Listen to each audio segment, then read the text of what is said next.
Alright, so we're going to be doing a couple of homework 4 examples. In homework 4, you're going to be writing a subset of the control signals for all these instructions. And so it looks like you got filled a lot of stuff, but really it's not too much. Because you're only going to be turning on a couple of these, maybe like 4 or 5 every clock cycle. And the rest of them you're just going to turn off by default. So there's really, it looks like a lot more than it actually is. And we're going to do 2 examples today, and hopefully it'll help y'all with the process for the rest of them. We're going to start with not, which kind of looks like this, an instruction like this. Not R3, R4.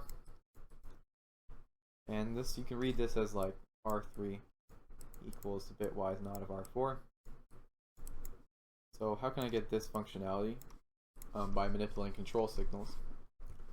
Well, one thing I want to point out in this LC3 is that all these wires, they're constantly spitting out like pre-computed values every single clock cycle, even if they're not taking part of current instruction.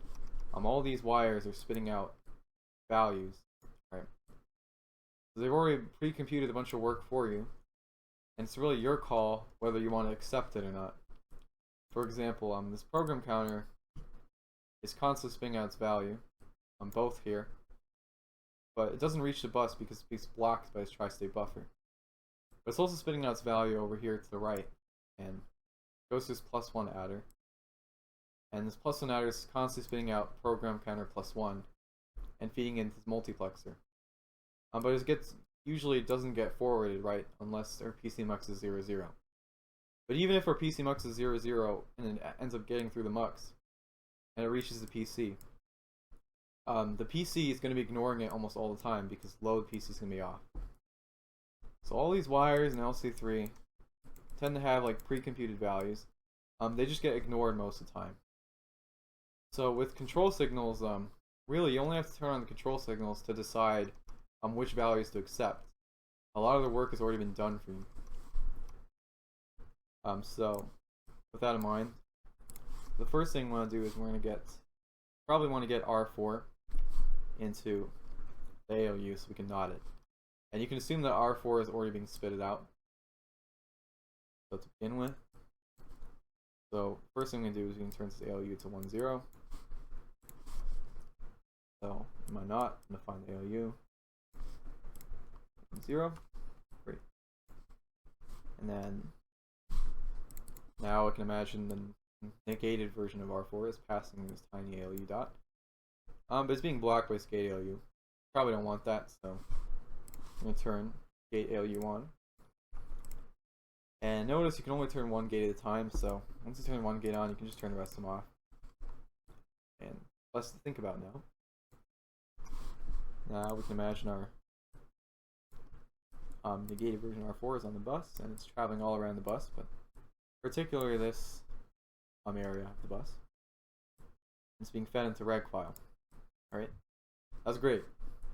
But by default, everything's ignoring their inputs. So how do we make it start listening and accepting this input? We're going to have to turn ld.reg on.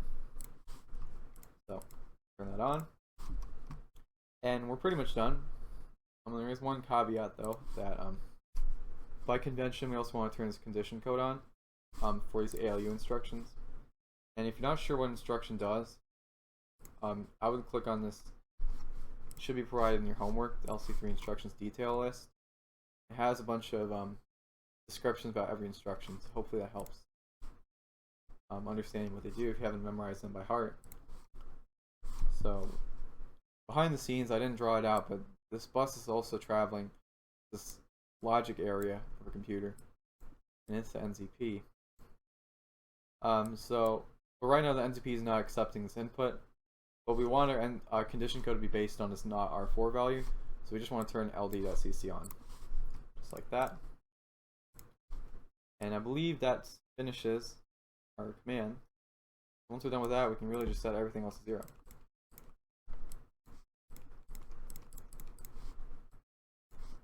Alright, that's NOT.